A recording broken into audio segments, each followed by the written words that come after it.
Carlos mi rey, aquí va tu padrino con todo el paquete. Te lo voy a soltar en secciones como pediste, en prosa corrida, sin tablas ni numerales ni nada de eso. Carnita pura. Arrancamos. Sección 1 de 7. Empezamos desde donde nació esto como ciencia formal, y el primer nombre que tienes que grabarte en la cabeza es Wilhelm Wundt, alemán nacido en 1832 y muerto en 1920. Este cuate es el papá de la psicología experimental. Antes de él, el estudio de la mente era territorio de filósofos y teólogos. Wundt tuvo la ocurrencia de montar en Leipzig, en 1879, el primer laboratorio de psicología del mundo, y eso fue un parteaguas histórico brutal.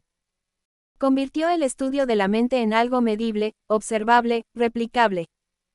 Su método principal se llamaba introspección controlada, donde entrenaba a sus sujetos para que reportaran con precisión sus propias experiencias mentales mientras eran expuestos a estímulos. Ahora bien, aquí ya te meto el primer aviso de caducidad.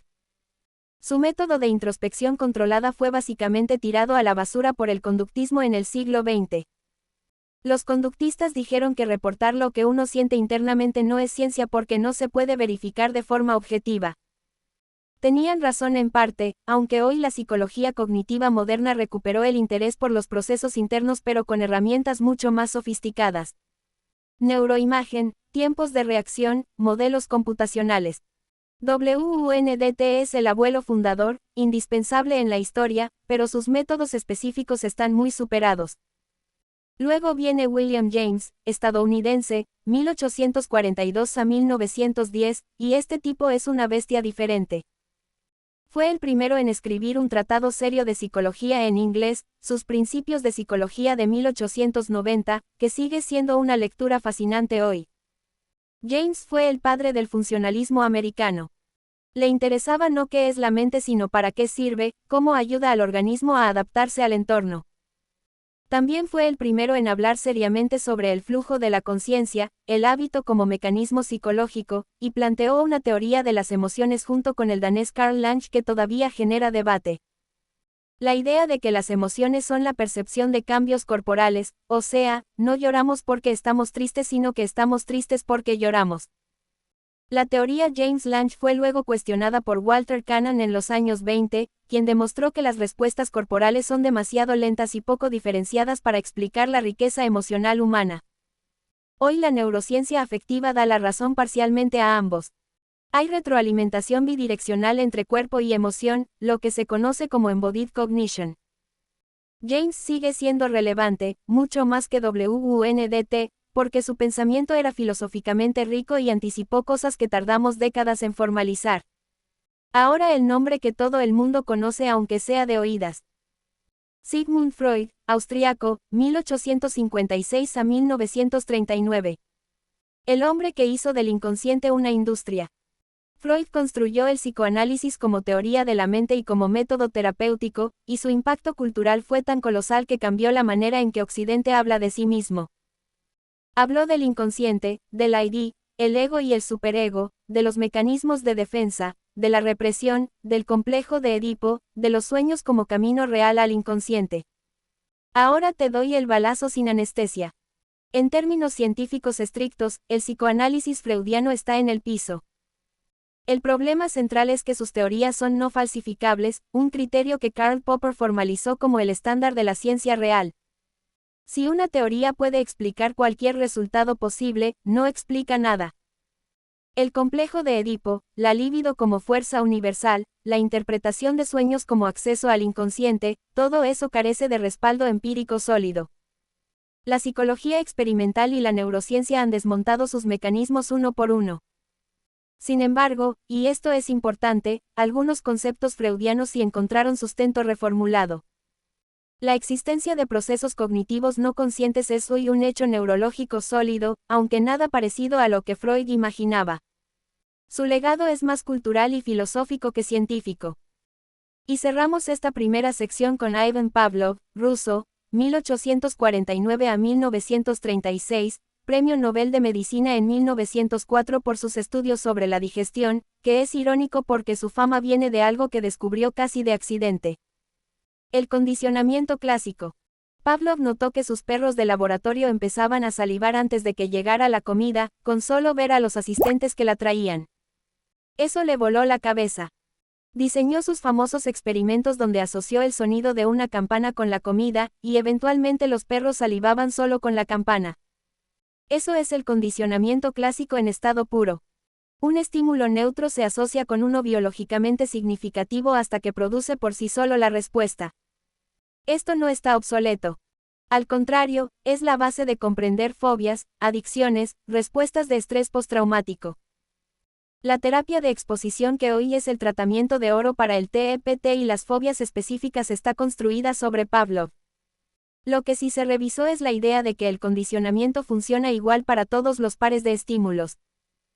García y Coelin demostraron en los 60s que los animales aprenden algunas asociaciones mucho más fácil que otras dependiendo de su biología evolutiva, lo que se llama preparedness o preparación biológica. Pavlov es roca sólida. Sección 2 de 7. Seguimos con Carl Jung, suizo, 1875 a 1961, el discípulo más brillante y más rebelde de Freud. Jung rompió con el maestro en 1912 y construyó su propia escuela que llamó psicología analítica. Sus aportaciones incluyen conceptos que se metieron tan profundo en la cultura popular que hoy los usamos sin saber que son suyos. El introvertido y el extrovertido como tipos psicológicos, el inconsciente colectivo como capa profunda compartida por toda la humanidad, los arquetipos como patrones universales de imagen y comportamiento, la sombra, el anima, el héroe, el self, y la sincronicidad como principio de conexión a causal de eventos. El problema con Jung es parecido al de Freud pero con más misticismo en la mezcla. Sus ideas sobre el inconsciente colectivo y los arquetipos son muy difíciles de operacionalizar científicamente. Sin embargo, su tipología psicológica tuvo un descendiente muy concreto y muy usado en el mundo corporativo. El MBTI, el famoso Myers-Briggs Type Indicator. Y aquí te doy otra mala noticia. El MBTI tiene una validez científica bastante cuestionable. Su confiabilidad test-retest es baja, o sea que si lo tomas 2 veces con semanas de diferencia puedes salir con un tipo diferente. La psicología de la personalidad moderna prefiere el modelo de los 5 grandes factores o Big Five. Dicho eso, Jung como pensador cultural, como explorador del simbolismo y la mitología comparada, sigue siendo riquísimo. Alfred Adler, austriaco, 1870 a 1937, fue el otro gran disidente del círculo freudiano. Adler planteó que la motivación humana central no es la libido sexual como decía Freud, sino el esfuerzo por superar sentimientos de inferioridad y alcanzar superioridad o, en su versión más madura, interés social. Introdujo conceptos como el complejo de inferioridad y el estilo de vida como patrón individual de respuesta al mundo. También fue pionero en enfatizar el orden de nacimiento como factor psicológico, aunque esa parte específica ha tenido resultados mixtos en la investigación moderna. Lo que sí sobrevivió y con muy buena salud es la idea de que la búsqueda de competencia, de sentido y de pertenencia son motivaciones humanas fundamentales, algo que luego retomarían Maslow, Erikson y la psicología positiva contemporánea. La psicoterapia adleriana sigue activa y tiene aplicaciones prácticas en psicología escolar y consejería. John B. Watson, estadounidense, 1878 a 1958, es el hombre que declaró la guerra total al mentalismo en la psicología. En 1913 publicó su famoso manifiesto conductista donde decía básicamente: la psicología debe estudiar solo la conducta observable y medible, y al infierno con la conciencia, los pensamientos y los sentimientos porque no se pueden observar directamente. Watson fue un operador radical y bastante polémico. Realizó el famoso y éticamente brutal experimento del pequeño Albert, donde condicionó a un bebé de 11 meses a tener miedo a una rata blanca emparejando el animal con un ruido fuerte y aterrador. El experimento demostró que el miedo puede ser aprendido por condicionamiento clásico, lo que tuvo implicaciones enormes para entender las fobias. Éticamente es reprobable por todos lados y hoy sería imposible hacerlo. Watson luego tuvo que salir de la academia por un escándalo de relación extramarital y se fue a trabajar en publicidad, donde aplicó sus principios conductistas al marketing con enorme éxito. El conductismo watsoniano como sistema filosófico total está superado. La revolución cognitiva de los 50s y 60s devolvió la mente al centro de la psicología. Pero sus aportaciones al condicionamiento del miedo y al aprendizaje observable siguen siendo válidas. Karen Horney, alemana-estadounidense, 1885 a 1952, es uno de los nombres más subestimados de la historia de la psicología y hay que reivindicarla. Fue psicoanalista de formación pero tuvo el valor intelectual de atacar directamente a Freud en su propio terreno. Argumentó que la envidia del pene que Freud postulaba en las mujeres era un absurdo cultural y no una realidad psicológica, y que si acaso habría que hablar de una envidia del vientre por parte de los hombres. Propuso que la neurosis no surge de conflictos sexuales reprimidos sino de relaciones interpersonales perturbadas en la infancia, especialmente de la ansiedad básica producida por sentirse solo e indefenso en un mundo potencialmente hostil. Describió 3 estrategias neuróticas: moverse hacia los demás, sumisión; moverse contra los demás, agresión; y moverse lejos de los demás, aislamiento. Su trabajo anticipó la psicología del apego y la psicoterapia relacional. Como crítica al sexismo dentro del psicoanálisis fue absolutamente pionera y sus argumentos siguen siendo sólidos. Sección 3 de 7. Lev Vygotsky, ruso, 1896 a 1934, murió de tuberculosis a los 37 años y en ese tiempo ridículamente corto produjo una obra que cambió cómo entendemos el desarrollo cognitivo y la educación. Su idea central es que la mente humana es fundamentalmente social. No pensamos solos, pensamos con las herramientas culturales que nuestra sociedad nos da, siendo el lenguaje la más poderosa de todas. Su concepto más famoso es la zona de desarrollo próximo, que es la distancia entre lo que un niño puede hacer solo y lo que puede hacer con la ayuda de alguien más competente. De ahí viene el concepto de scaffolding o andamiaje que hoy es piedra angular de la pedagogía moderna. Vygotsky también argumentó que el pensamiento y el lenguaje, que en los primeros años del niño van por caminos separados, eventualmente se fusionan y producen el pensamiento verbal, que es la forma superior de cognición humana. Su trabajo estuvo reprimido en la Unión Soviética después de su muerte y no llegó masivamente a Occidente hasta los 60s y 70 siglo. Hoy está plenamente vigente y su énfasis en el contexto social del aprendizaje es más relevante que nunca en la era de la educación conectada. Jean Piaget, suizo, 1896 a 1980, es el otro gigante del desarrollo cognitivo y durante décadas fue el referente absoluto.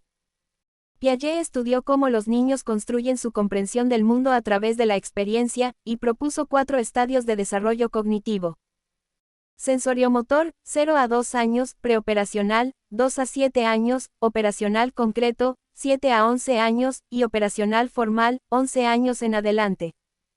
Sus conceptos de asimilación, meter nueva información en esquemas existentes, y acomodación, modificar esquemas para incorporar nueva información, son elegantes y útiles. Ahora la advertencia.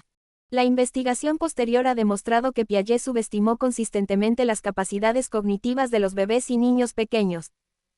Estudios con métodos más refinados muestran que los infantes tienen nociones de permanencia de objeto y cierta comprensión numérica mucho antes de lo que Piaget creía. También su modelo de estadios rígidos y universales ha sido cuestionado. El desarrollo cognitivo es más variable, continuo y dependiente del contexto cultural de lo que él propuso. Aún así, su marco conceptual general sigue siendo enormemente útil como punto de partida. B.F. Skinner, estadounidense, 1904 a 1990, es el conductista más influyente después de Watson pero con una base experimental mucho más sólida. Skinner desarrolló el condicionamiento operante, diferente al clásico de Pavlov. Mientras Pavlov estudiaba respuestas automáticas a estímulos, Skinner estudió cómo las consecuencias de una conducta voluntaria la moldean. Si una conducta es seguida por un reforzador positivo, aumenta su frecuencia. Si es seguida por un castigo o por la retirada de un reforzador, disminuye. Simple en apariencia, devastadoramente poderoso en práctica. Skinner inventó la famosa caja de Skinner, diseñó programas de reforzamiento que revelaron patrones de conducta increíblemente consistentes y poderosos, y luego se lanzó a aplicar todo esto a la sociedad humana en su novela utópica Walden 2 y en su libro Más allá de la libertad y la dignidad, donde argumentaba que el concepto de libre albedrío es una ilusión y que el comportamiento humano es totalmente moldeable por el ambiente. Eso le ganó una tormenta de críticas. Chomsky le destrozó su intento de explicar la adquisición del lenguaje con principios conductistas en una reseña de 1959 que es considerada uno de los documentos que detonó la revolución cognitiva. Pero el análisis conductual aplicado que derivó de su trabajo es hoy el tratamiento más efectivo basado en evidencia para el autismo y tiene aplicaciones poderosas en diseño organizacional, educación y modificación de conducta clínica. Erik Erikson, alemán-estadounidense, 1902 a 1994, fue discípulo de Freud pero amplió el psicoanálisis en una dirección mucho más social y abarcó toda la vida, no solo la infancia. Propuso 8 etapas de desarrollo psicosocial, cada una con una crisis que resolver. Confianza versus desconfianza en la infancia, autonomía versus vergüenza en la niñez temprana, iniciativa versus culpa, industria versus inferioridad, identidad versus confusión de roles en la adolescencia. Aquí introdujo el término crisis de identidad que se volvió parte del lenguaje cotidiano, intimidad versus aislamiento en la adultez joven, generatividad versus estancamiento en la madurez, e integridad versus desesperanza en la vejez. La crítica principal es que sus etapas son descriptivas más que explicativas y que sus mecanismos no están bien operacionalizados. Aún así, su modelo sigue siendo el más utilizado en psicología del ciclo vital y su énfasis en la adolescencia como período crítico de formación de identidad anticipó décadas de investigación que le dan la razón en lo esencial. Sección 4 de 7. Abraham Maslow, estadounidense, 1908 a 1970, es el padre de la psicología humanista y el autor de la pirámide que todo mundo ha visto aunque no sepa que es suya. Maslow propuso una jerarquía de necesidades. En la base las fisiológicas, comida, agua, sueño, luego seguridad, luego amor y pertenencia, luego estima, y en la cúspide la autorrealización, el desarrollo pleno del potencial humano. También introdujo el concepto de experiencias cumbre, esos momentos de plenitud y asombro que todos hemos tenido.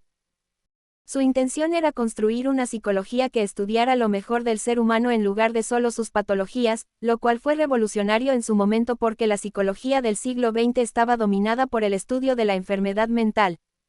Ahora el balde de agua fría. La pirámide de Maslow, en su forma visual clásica de pirámide con jerarquía estricta, tiene un soporte empírico bastante débil. Un estudio de Tai y Dinner de 2011 con datos de 123 países mostró que las necesidades de los distintos niveles pueden satisfacerse simultáneamente y en distinto orden del que Maslow propuso, y que las necesidades sociales predicen el bienestar incluso cuando las fisiológicas no están cubiertas. La pirámide como estructura rígida no sobrevive bien el escrutinio científico. Sin embargo, la idea de que los humanos tienen múltiples niveles de motivación y que el crecimiento personal es una necesidad legítima sigue siendo valiosa. Carl Rogers, estadounidense, 1902 a 1987, es el otro pilar de la psicología humanista y, a diferencia de Maslow, su legado clínico es muy sólido. Rogers desarrolló la terapia centrada en la persona, basada en 3 condiciones que el terapeuta debe ofrecer: empatía genuina, congruencia o autenticidad, y consideración positiva incondicional, o sea aceptar al cliente tal cual es sin juzgarlo. Su idea central era que cada ser humano tiene una tendencia actualizante, una inclinación natural hacia el crecimiento y la salud, que florece cuando el ambiente es suficientemente nutricio. Rogers también fue pionero en grabar sesiones de terapia para estudiarlas, algo que en su época fue controversial pero que abrió la puerta a la investigación empírica sobre el proceso terapéutico. Hoy hay consenso sólido en que la alianza terapéutica, básicamente los factores que Rogers describía, es uno de los predictores más robustos de éxito en cualquier modalidad de psicoterapia. Eso es un legado durísimo y bien ganado. Viktor Frankl, austriaco, 1905 a 1997, sobreviviente de 4 campos de concentración nazis incluido Auschwitz, y fundador de la logoterapia. Frankl argumentó que la motivación humana primaria no es el placer, Freud, ni el poder, Adler, sino la búsqueda de sentido. Su libro El hombre en busca de sentido, escrito en 9 días al salir del campo de concentración, es uno de los libros más vendidos en la historia y sigue siendo una lectura que te parte en 2. La logoterapia propone que encontrar significado en la vida, incluso en el sufrimiento, es la clave de la salud psicológica. La investigación posterior sobre bienestar y psicología positiva ha dado soporte empírico a la idea de que el sentido de propósito es un predictor robusto de salud mental y física. Frankl no es exactamente un científico experimental, es más un fenomenólogo clínico, pero su impacto en la psicoterapia existencial y en la psicología positiva es indudable. Erich Fromm, alemán-estadounidense, 1900 a 1980, fue psicoanalista pero también sociólogo, filósofo y humanista. Su libro El miedo a la libertad de 1941 es un análisis devastadoramente lúcido de por qué las personas huyen de la libertad y abrazan el autoritarismo. La libertad moderna crea un aislamiento existencial tan angustiante que mucha gente prefiere someterse a una autoridad que cargar con el peso de decidir su propia vida. Fromm también distinguió entre tener y ser como dos modos existenciales fundamentales, y analizó el carácter social como la estructura de carácter compartida por los miembros de una sociedad que los hace funcionales en su contexto económico. No es ciencia experimental, es teoría crítica con mucha influencia marxista, pero su capacidad diagnóstica sobre la psicología de las masas y el fascismo fue profética y sigue siendo relevante hoy en el análisis de los populismos contemporáneos. Sección 5 de 7. Harry Harlow, estadounidense, 1905 a 1981, hizo algunos de los experimentos más emocionalmente perturbadores y científicamente importantes del siglo XX. Quería entender el apego, y para eso separó crías de mono rhesus de sus madres y les ofreció dos madres artificiales. Una hecha de alambre con biberón y una de felpa suave sin biberón. Los monos pasaban el mínimo tiempo con la madre de alambre para comer y todo lo demás con la madre de felpa, corrían hacia ella cuando se asustaban. Eso demolió la teoría conductista dominante de que el amor entre madre e hijo es simplemente condicionamiento por la reducción de necesidades primarias como el hambre. Harlow demostró que el confort táctil y la seguridad emocional son necesidades biológicas independientes de la alimentación. Sus experimentos con aislamiento social total produjeron monos profundamente perturbados psicológicamente, lo que ayudó a entender el daño devastador de la privación emocional temprana en humanos. Éticamente sus experimentos son indefendibles por los estándares actuales, pero científicamente abrieron la puerta al estudio serio del apego. John Bowlby y Mary Ainsworth construyeron sobre su trabajo la teoría del apego que hoy es ciencia sólida. Gordon Allport, estadounidense, 1897 a 1967, es el fundador de la psicología de la personalidad como campo científico. Allport rechazó tanto el psicoanálisis como el conductismo y propuso estudiar a las personas como individuos únicos con disposiciones o rasgos propios. Distinguió entre rasgos cardinales, una sola disposición que domina toda la personalidad, como la avaricia en Scrooge, rasgos centrales, los 5 a 10 rasgos principales que definen a alguien, y rasgos secundarios, preferencias más superficiales. También fue pionero en el estudio de los prejuicios con su libro La naturaleza del prejuicio de 1954, que sigue siendo referencia.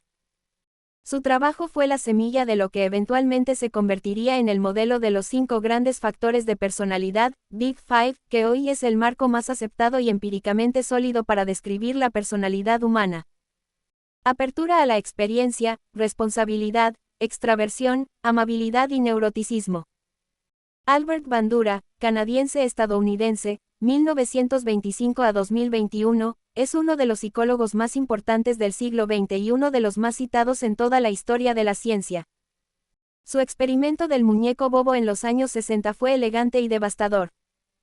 Niños que observaban a un adulto golpear agresivamente un muñeco inflable luego reproducían esa agresión cuando se les daba la oportunidad, incluso sin ningún reforzador de por medio. Eso demostró que el aprendizaje puede ocurrir por observación, lo que Bandura llamó aprendizaje vicario o modelamiento. Esto volteó al conductismo de cabeza. No necesitas experimentar personalmente las consecuencias de una conducta para aprenderla. También desarrolló el concepto de autoeficacia, la creencia de una persona en su propia capacidad para ejecutar conductas necesarias para lograr resultados específicos. Hay evidencia sólida y abundante de que la autoeficacia predice el desempeño académico, la recuperación de enfermedades, la adopción de conductas saludables y el éxito profesional. Bandura es roca sólida, plenamente vigente. Hans Eysenck, alemán-británico, 1916 a 1997, fue uno de los psicólogos más influyentes y más polémicos del siglo XX. En lo positivo, desarrolló un modelo de personalidad bidimensional basado en extraversión, introversión y neuroticismo estabilidad, que luego expandió a 3 dimensiones añadiendo el psicoticismo. Fue pionero en la investigación biológica de la personalidad, argumentando que las diferencias en extraversión reflejan diferencias en la excitabilidad del sistema nervioso central. También fue un defensor temprano de las terapias conductuales cuando el psicoanálisis dominaba la clínica. Ahora la parte oscura.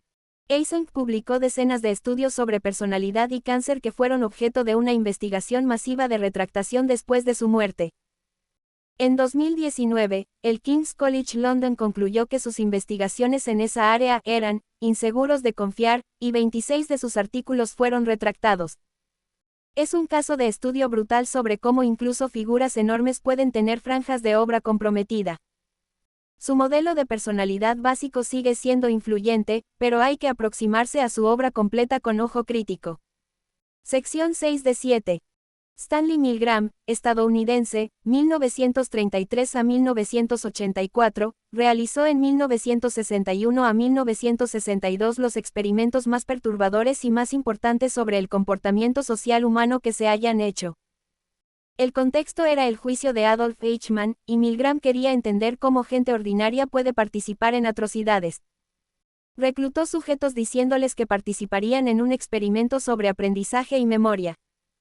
El sujeto hacía de maestro, y debía administrar descargas eléctricas crecientes a un alumno, cuando éste cometía errores. El alumno era un cómplice del experimento y no recibía descargas reales, pero actuaba como si sí. Cuando el sujeto dudaba, un experimentador con bata blanca le decía, por favor continúe, o, el experimento requiere que continúe. El resultado fue aterrador. Cerca del 65% de los sujetos llegaron hasta el máximo de 450 voltios etiquetado como peligro. Descarga severa, aunque el alumno ya no respondía. La obediencia a la autoridad puede llevar a gente normal a infligir daño severo. Milgram demostró que el contexto situacional es más poderoso que el carácter individual para determinar la conducta, lo cual fue un golpe al sentido común. Sus experimentos han sido replicados con variaciones en distintos países con resultados similares, aunque las cifras exactas varían. Éticamente son problemáticos porque los sujetos sufrieron angustia real, lo que aceleró el desarrollo de los protocolos de ética en investigación con humanos. Philip Zimbardo, estadounidense, nacido en 1933, es conocido principalmente por el experimento de la prisión de Stanford en 1971, que es quizás el experimento más famoso y más cuestionado de la psicología social. Zimbardo asignó aleatoriamente a estudiantes universitarios roles de guardias o prisioneros en una prisión simulada en los sótanos de Stanford. El experimento tuvo que detenerse en 6 días de los 14 planeados porque los guardias estaban exhibiendo conductas abusivas y los prisioneros mostraban angustia psicológica severa. Zimbardo argumentó que la situación por sí misma había transformado a personas normales en abusadores o en víctimas. Esto parecía confirmar dramáticamente la tesis de Milgram. Sin embargo, en los últimos años el experimento ha sido devastadoramente revisado. El periodista Ben Bloom publicó en 2018 un análisis basado en grabaciones y entrevistas que reveló que Zimbardo no era un observador neutral sino que activamente alentaba a los guardias a ser duros. Algunos prisioneros confesaron que actuaban en lugar de experimentar genuinamente. La investigadora Thibault Letexier hizo un análisis aún más riguroso llegando a conclusiones similares. El experimento, en su forma clásica, probablemente no demostró lo que Zimbardo dijo que demostró. Es una historia de cómo la narrativa puede distorsionar la ciencia. Albert Ellis, estadounidense, 1913 a 2007, fundó la terapia racional emotiva conductual, TREC, en 1955, que fue la primera terapia cognitiva antes de que existiera ese nombre. Ellis argumentó que el sufrimiento emocional no viene directamente de los eventos sino de las creencias irracionales que tenemos sobre esos eventos. Su famoso modelo ABC. A es el evento activador, B son las creencias sobre ese evento, y C son las consecuencias emocionales y conductuales. Si cambias B, cambias C aunque A no cambie. Ellis era una personalidad volcánica, directiva y sin pelos en la lengua, muy diferente de la calidez rogeriana. Su terapia tiene buena evidencia empírica y es el antecedente directo de la terapia cognitiva de Beck y de la terapia cognitivo-conductual moderna.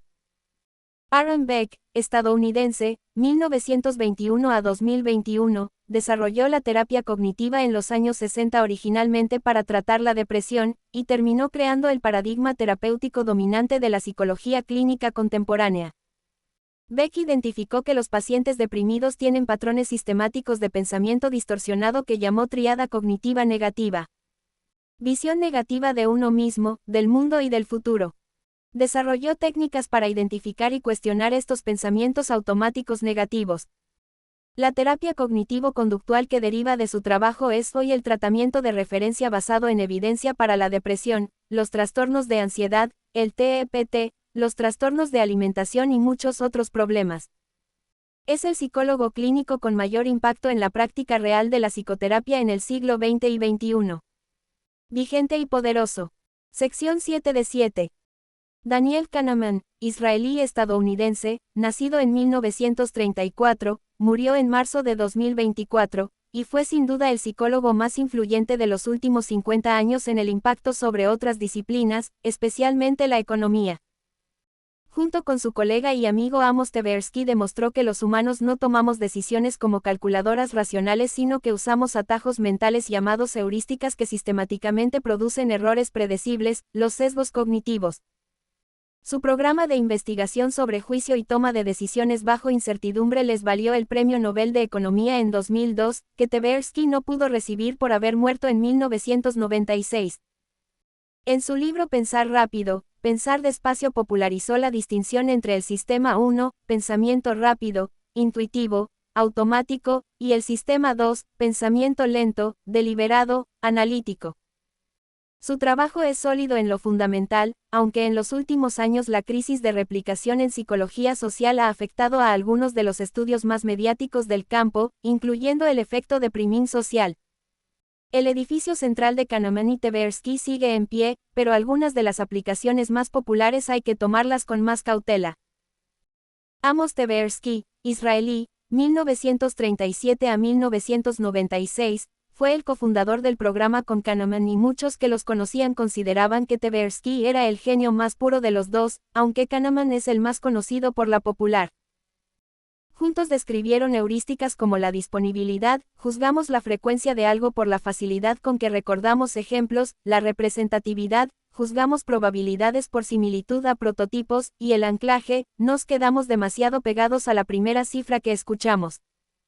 También desarrollaron la teoría prospectiva, que describe matemáticamente cómo los humanos realmente evaluamos pérdidas y ganancias, demostrando que las pérdidas duelen aproximadamente el doble de lo que las ganancias equivalentes satisfacen. Esto es lo que llaman aversión a la pérdida y tiene implicaciones enormes en finanzas, política pública, marketing y diseño de sistemas de incentivos. Martin Seligman, estadounidense, nacido en 1942, hizo su primera gran contribución describiendo la indefensión aprendida. Perros expuestos a descargas eléctricas inescapables eventualmente dejaban de intentar escapar incluso cuando sí podían hacerlo. Esto se convirtió en un modelo animal de depresión y ayudó a entender por qué las personas en situaciones traumáticas a veces se rinden aunque haya salidas disponibles. Luego Seligman dio un giro de 180 grados y fundó la psicología positiva como movimiento científico, con el argumento de que la psicología había pasado un siglo estudiando qué nos hace enfermar y casi nada estudiando qué nos hace florecer. Su modelo PERMA describe los componentes del bienestar. Emociones positivas, compromiso, relaciones, significado y logro. La psicología positiva tiene una base empírica respetable aunque también ha sufrido crítica por algunos estudios difíciles de replicar y por una tendencia a la autoayuda comercial que a veces va más lejos que la evidencia. Paul Ekman, estadounidense, nacido en 1934, pasó décadas argumentando que las expresiones faciales de las emociones básicas son universales y biológicamente determinadas, no culturalmente aprendidas. Sus estudios en culturas aisladas de Nueva Guinea parecían confirmar que alegría, tristeza, ira, miedo, asco y sorpresa se expresan y reconocen igual en todo el mundo. Esto tuvo aplicaciones enormes. Entrenamiento de agentes del FBI para detectar microexpresiones, incluso una serie de televisión famosa, Lie to Me. Sin embargo, la investigadora Lisa Feldman Barrett y su equipo han cuestionado seriamente la universalidad de Ekman con meta-análisis robustos que muestran que el reconocimiento de emociones en rostros es mucho más dependiente del contexto y la cultura de lo que él postuló. La capacidad de detectar mentiras a través de microexpresiones, en particular, tiene evidencia empírica muy débil. El debate sigue abierto, pero Ekman está siendo significativamente revisado. Robert Cialdini, estadounidense, nacido en 1945, no es un psicólogo clínico ni experimental en el sentido clásico, sino un psicólogo social aplicado, y su influencia en el mundo real quizás supera a la de muchos de los anteriores. Su libro Influencia. La psicología de la persuasión de 1984 identificó 6 principios de la persuasión social: reciprocidad, compromiso y coherencia, prueba social, autoridad, simpatía y escasez. Para escribirlo, Cialdini pasó 3 años infiltrado como vendedor, captador de fondos y reclutador para entender cómo funcionan estas tácticas en la práctica. Luego añadió un 7º principio: la unidad o pertenencia de grupo. Sus principios tienen soporte empírico sólido y son hoy el marco estándar en marketing, diseño de políticas públicas, knowledge, negociación y comunicación persuasiva. Es un caso interesante de psicología con impacto masivo en la vida cotidiana. Y cerramos con George Miller, estadounidense, 1920 a 2012, cuyo paper de 1956 titulado El número mágico 7, más o menos 2 es uno de los artículos más citados en la historia de la psicología. Miller demostró que la capacidad de la memoria de trabajo humana está limitada a aproximadamente 7 ítems, con un rango de 5 a 9. Fue uno de los textos fundacionales de la revolución cognitiva y del campo de las ciencias cognitivas. Fue también uno de los fundadores del Centro de Estudios Cognitivos de Harvard junto con Jerome Bruner. La cifra exacta de 7 ha sido refinada en investigación posterior. Nelson Cowan argumentó que el límite real es más cercano a 4 cuando se controlan las estrategias de agrupamiento o chunking. Pero el hallazgo central de que la memoria de trabajo tiene una capacidad limitada y finita sigue siendo fundamentalmente correcto y es uno de los hechos más sólidos de la psicología cognitiva. Ahí tienes tus 30, Carlos. Desde WUNDT hasta Cialdini y Miller, con sus zonas de gloria y sus zonas de derrumbe marcadas sin anestesia. Si quieres que profundice en alguno o me aventuro a hacer comparaciones entre escuelas, aquí estoy mi rey.